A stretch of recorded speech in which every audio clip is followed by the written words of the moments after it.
Take us back to that time as a young photojournalist and how you even landed this job of a lifetime with Life magazine. Well, I knew I wanted to work for one of the picture magazines. At the time, there were three. In addition to Life, there was a Look magazine and there was the Saturday Evening Post. And when I came back from my military 4 years, I took my portfolio and introduced myself to those magazines. The two of them were in New York and one was in Philadelphia, the Post. And they were encouraging. Keep in touch was what I was told. So I'd go out and take pictures, and every month or two I'd make another appointment. Well, what happened in the middle of all that, I had a younger brother who was still at college, and he got involved in a very serious automobile accident. And my family, I was back living with my mom and dad, were in crisis, running to the hospital, which was 50 miles away, upstate New York, in Poughkeepsie. And I was doing what was natural to me at the time. I was recording everything. And it turned out what I was doing was recording my family in crisis. I was so ingratiated by the staff at the hospital, they allowed me into the operating room when they removed my brother's lung. And that was because they trusted me, and I seemed like I belonged or would fit in. And then, of course, I had my appointment with Life at that time, and the only thing I had done was my family. And so I brought them contact sheets, and they took one look and came back in a few minutes and offered me a retainer, which at the time seemed like $1 million. It was a few $1,000s, but that was big money because I was on unemployment insurance at the time. And their offer was first rights to view this story when it's finished. And that was the deal. So that's how it actually all began, just a stroke of luck and timing. And one thing led to another. I started getting limited assignments at $50 a day to go out and shoot pickets in front of the United Nations and stuff like that. But I had a quest to somehow or other make something memorable about what I was covering. And I would go at a thing looking for how I might do this in a way that would tell a better story and be unique. I was always on the lookout for that. I'll give you one quick example. There was a contest when the new Seagram building was finished on Park Avenue in New York. They had a contest. They were offering $500 for the best color picture and equivalent amount for the best black and white. And I had a fellow photographer and we decided we're going to go after that. And he was a great black and white person.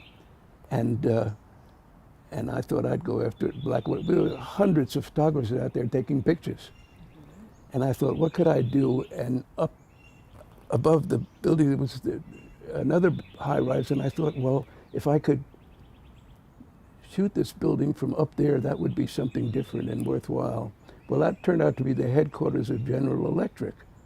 So I went in and took the elevator up to the 50th floor, and the reception desk said, yes, sir, and I walked right by them. I didn't even stop.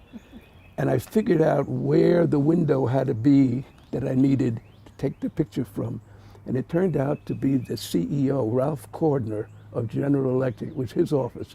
And he had a secretary in front. And she said, yes, sir, looking at me quizzically. And I opened the door and I walked in on Ralph Cordner. She was shocked. Her eyes went out like that. And he looked at me and I said to him, I just need to take a picture from your window, sir. And he looked at me and he said, oh, okay. I took that picture and I won my $500. But that was me, and that's how I think I persevered in my career in journalism. I was aggressive, and I always maintained that if you were an introvert, this wasn't for you. You really, I see people at weddings who are so concerned about blocking everybody, and they run in and they make a picture and they run out. Well, my responsibility was to make a great photograph, and sometimes I had to step on toes to do it. Did I tell the story about Paul Newman? No, Paul, at the Democratic Convention, the keynote speaker was Senator Pastore from Rhode Island, I believe, and I was stationed on the podium 10 feet away, and I knew I needed something dynamic. Speakers get wrapped up in the subject and they'll use their hands and facial expressions, and I wasn't going to leave him for 1 second. But behind me was Paul Newman, and he was being blocked off, and he let me know that I was blocking him, and I just disregarded him. Finally, he threw his program and hit me with it. I still didn't pay any attention. I won first prize at the Missouri School of Journalism for my picture of Senator Pastore, but that's the kind of thing I learned how to do, and it served me well. Yeah.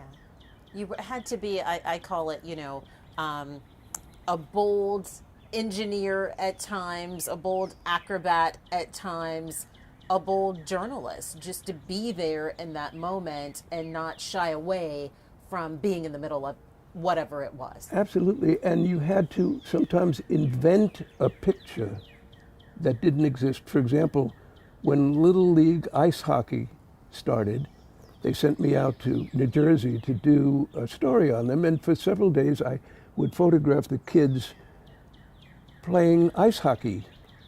But I didn't have a picture which summed up the fun they were having. I just had action pictures.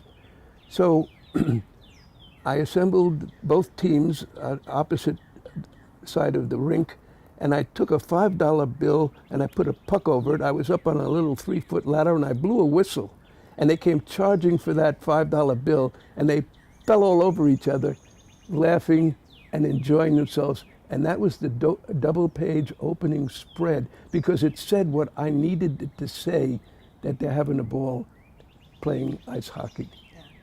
It's important to you to capture the emotion, even more so than the moment? Well, that's depending on what's going on. Certainly, often it's a combination of the two, and other times, at the Kennedy funeral, for example, I think you can get both accomplished at the same time. Definitely. The Kennedy funeral, of course, is my probably my most famous picture, in that I had been assigned to the photographer's stands, and that got pretty boring, and I happened to notice a door off to the side, and I walked over there, and the door was open, and there was a stairwell. Well, I made my way up to a higher balcony, and I looked down on the scene, and just at that moment, the sun broke through the clouds and sent 3 beams of light down on the casket. And I took the picture, 1 or 2 frames is all, and the sun was blocked again, never to appear. Today, I call that one of 2 divine interventions in my career. I believe there was some otherworldly force that made that happen for me. What was the other one? The other one is in my living room. I'll show it to you. This was a commercial assignment when I was here in Houston for the American Association of Concrete and Bricklayers or whatever, and they said, we've got this great idea. What if the 10 Commandments had blown free after thousands of years? It would be a testimony to the quality of our product. And so I took that. I looked up Cecil B. DeMille's famous movie, and they had a good image of the Ten Commandments in that language. It's Aramaic language at that point. And I had a model maker here in Houston make up two of those. And we went out to Monahans Desert, North Texas, where they have beautiful sand dunes. And this was before Photoshop. So I planted the tablets and stepped back, and there was evidence of my footprints. And that didn't make any sense at all. And I didn't have any tools or way to figure out what to do at that point on a beautiful sunny day. And out of nowhere, a whirlwind appeared. It lasted for 3, 4, 5 seconds, tops, and disappeared. And there was these gyrations leading from where I was standing to the tablets and out of the frame. And I thought that was another divine intervention. And I was grateful that I had those two experiences in my life. Wow, that is amazing. How many, I know there have been thousands of photos. How many covers have there been published with your photos? I would say roughly no more than a dozen. No more than a dozen, about that. I did, of course, 4 Life covers. I did some Sports Illustrated covers. I did Fortune magazine covers, and let me think of who else. Newsweek covers. After I left Life, I did a few covers for Newsweek. And then, of course, there were the annual reports, which is commercial, but they used to be very slick, high glossy things that were popular at the time. I don't even know if they exist anymore, but they do. They're few and far in between, but yeah. they do. Your most loved photo of all time? Easy. 1960. I'm up in New London, Connecticut, waiting for the sailors of the first atomic-powered submarine, the USS Triton, which has just circumnavigated the entire world underwater to disembark. And I looked behind the rope, there's this little girl, and she's got a white bow, and 2 tears come down her eye like that. And I took that picture, and I have never taken a better picture. What that said... Never.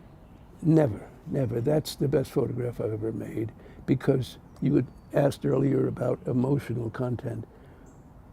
She, in anticipation of seeing her dad get off that ship. And that picture did it to me. In fact, Stan Wayman, who was a colleague photographer at Life magazine, when that picture was published, he came up to me and asked me what kind of eyedropper I had used to make that thing happen. He thought you'd invented that one. No, sir. No, he knew better. He was just teasing me. But that is my favorite photograph of all time. And I had nothing to do but just record it. How do you decide what makes, I call it, the home gallery? Like, even the home gallery is just amazing. How do you decide what you print and hang in your own house? Well, that's a very good question, because the fact is that we are so out of space now. I wondered if we could plaster pictures on the ceilings, but Sandy says no. It is a problem, and I suppose we could rotate them. I do have an easel where, when her book club comes over once a month or whatever, I rotate some pictures for them, but the things on the wall tend to stay in the wall. What I have done in the hallway is I display the celebrities of the 60s that I photographed for Life. There's Kennedy and Ali and Arnie Palmer and all the rest of them, some movie stars. So I leave those up because that seems to be what people are interested in. I think